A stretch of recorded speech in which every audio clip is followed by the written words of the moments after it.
Hi, I'm Jenna. I had just turned 32 when I decided to buy my first house. A quaint little place with a cozy backyard, perfect for my two dogs. Buying this house wasn't just a financial step, it was my declaration of independence, my way of claiming control over my own life. The day of the housewarming came with a mix of excitement and nerves. I planned everything meticulously, wanting it to be a blend of fun and formality, a true milestone. My parents were the only family I invited, given the complicated dynamics of extending further. As guests arrived, the afternoon buzzed with laughter and conversation. I was in the middle of showing my college friend Lisa some renovation plans when the doorbell rang again. Expecting a neighbor or a late arriving friend, I opened the door with a smile, only to find my mom standing there with Carson and his daughter, Vanessa. Carson grinned, though it didn't reach his eyes, while Vanessa looked around my living room like she had just walked into a thrift store. "Jenna, darling, hope you don't mind us bringing a little extra company," my mom chirped, breezing past me without waiting for a response. For a moment, I was too stunned to speak. "Mom, I thought it was just going to be us," I finally said, my voice a mix of confusion and irritation. "Oh, honey, I knew you wouldn't mind. Carson really wanted to see your place, and Vanessa's been excited to meet you," she gushed, as if she hadn't ignored my carefully curated guest list. As the party went on, I tried to push down the frustration, thinking maybe it could still be a good day. But I was wrong. I would have chosen a different color here. "This shade is so 2010, Vanessa said loudly, eyeing my living room with disdain.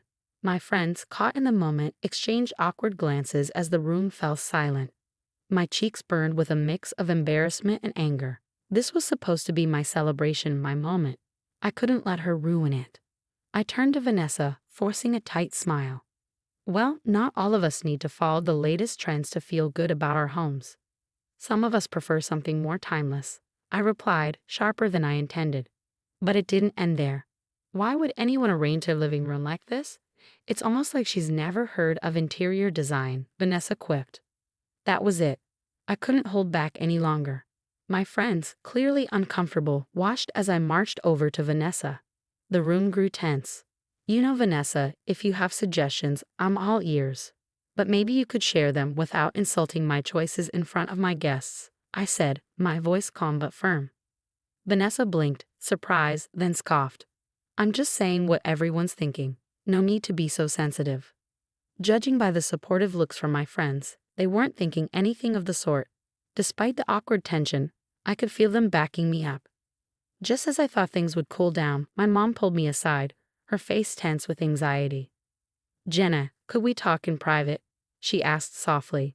In the hallway, away from the party, she dropped the bombshell. "Honey, I know it's a lot to ask, but could Vanessa stay with you for a while? Just until they sort out their living situation." Her request hit me like a punch. "Mom, I can't. This is my space, and after tonight, it's clear Vanessa and I aren't exactly compatible." Her face fell. "Jenna, she's struggling. You know how tough Carson can be on her. It would only be for a little while." I could feel the weight of her expectations pressing down on me, like so many times before when she tried to fix things by putting me in uncomfortable situations. But this was too much. "Mom, no, I need to set boundaries. I can't have her stay here, not after how she's behaved. I'm sorry, but that's my final answer." The hurt in her eyes stung, but I knew I had to stand my ground. As she walked away, her shoulders slumped, and I felt a strange mix of triumph and dread. I had finally stood up for myself, but I knew this wasn't the end of it. As the party wound down and the last guests left, the house felt quieter, almost eerie. The echoes of laughter were replaced by a stillness that settled heavily in the air. I started cleaning up, the simple task grounding me. Each dish I washed, every crumb I swept, felt like I was trying to clear away not just the physical mess. Debris wasn't the only thing I was trying to clear away. The emotional turmoil that had spilled over throughout the night clung to me. Lying in bed later, with the house dark and still around me, I replayed the evening in my mind. My spine tingled with the apprehension of what was to come. Vanessa's smug smirk, Carson's disapproving glare, my mother's disappointment, they all haunted the edges of my thoughts. As sleep finally claimed me, I clung to the hope that maybe the fallout wouldn't be as bad as I feared. But deep down, I knew better. This was just the beginning, and the repercussions of my refusal would ripple further than I could imagine.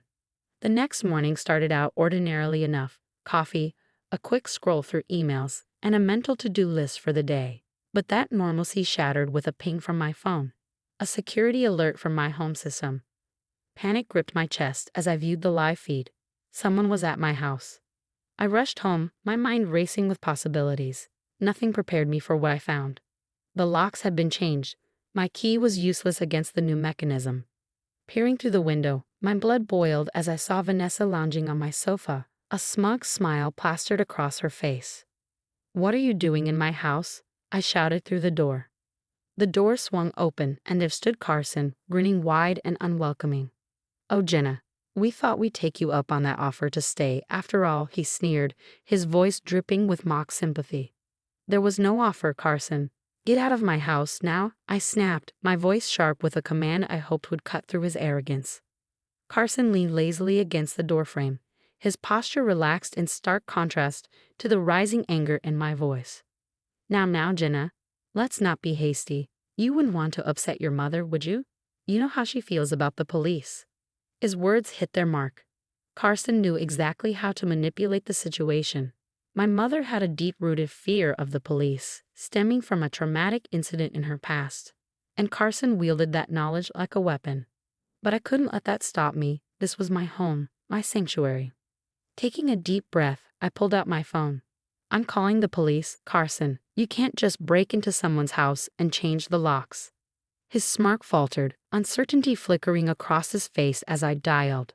Within minutes, the sound of sirens filled the street. The police arrived swiftly, their questions precise.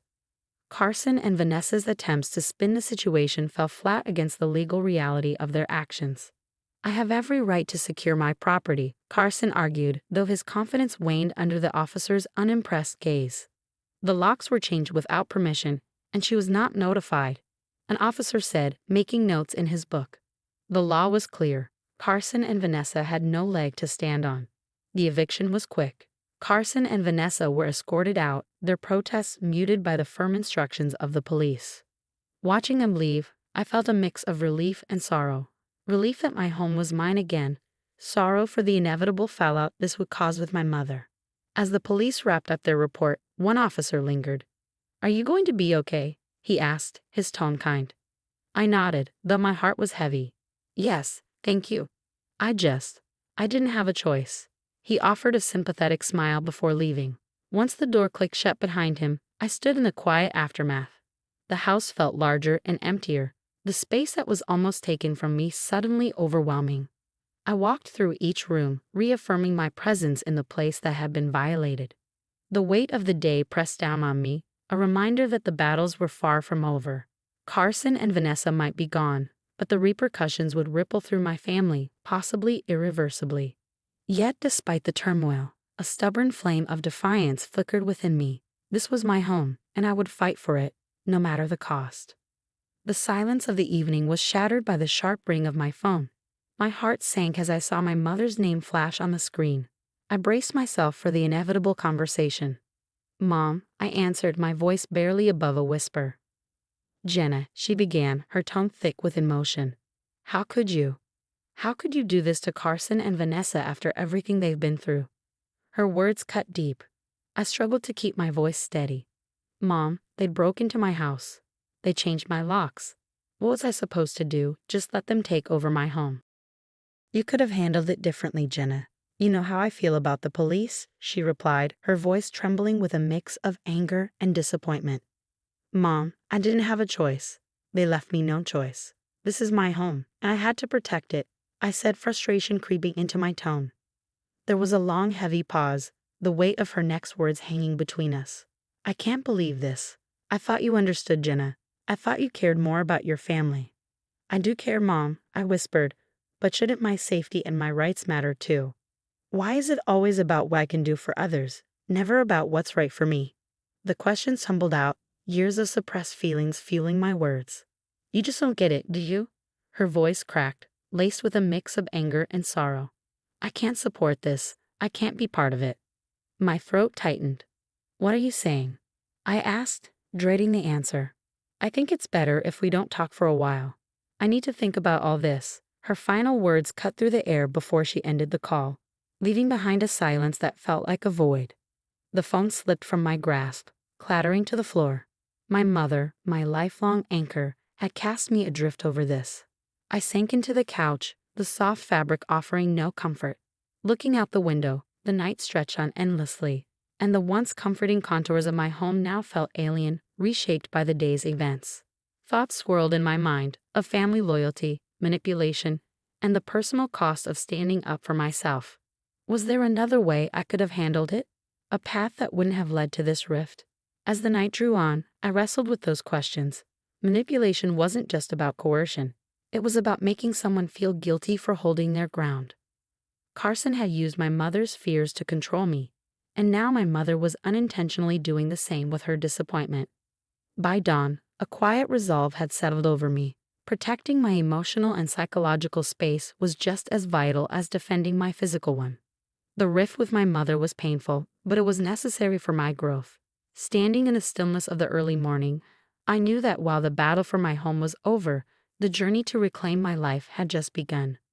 As days turned into weeks, the sting of my mother's words faded into a persistent ache, a constant reminder of the price of my newfound autonomy. Her silence was deafening, but with each passing day, I found pieces of myself I hadn't realized I'd lost in the fray of family obligations. My home, once a battleground of invasion and conflict, began to transform back into the sanctuary I had envisioned. I repainted the living room, erasing the remnants of Vanessa's scornful remarks. With every stroke of the brush, I reclaimed my space. New locks, stronger and more secure, clicked reassuringly under my fingers, symbolizing the boundaries I was learning to set. In the solitude of my reclaimed home, I discovered a resilience I hadn't given myself credit for. Friends and neighbors, aware of the ordeal, rallied around me. Their support soothed the isolation my family's absence had left behind. Dinners, movie nights, and long walks with those who chose to stay by my side filled my days, reminding me that family isn't only about blood, it's about who stands with you when the ground falls away. The fate of Carson and Vanessa became a distant murmur, their paths diverging from mine in the wake of their eviction. Rumors of their struggles occasionally reached me through mutual acquaintances, but they no longer held sway over my emotions. My focus was on rebuilding, on fortifying the life I chose, rather than the one imposed upon me. One crisp morning, as I stood in my garden planting seeds that would one day bloom into vibrant flowers, I realized this was what true independence felt like. Not the absence of conflict, but the presence of peace in its aftermath. The estrangement from my mother was a deep scar, one that might never fully heal, but it was also a testament to the lengths I would go to protect my peace. The journey to self-empowerment is often a solitary one, fraught with tough decisions and painful reckonings. But as I looked around the home I fought to protect, I knew it was worth it.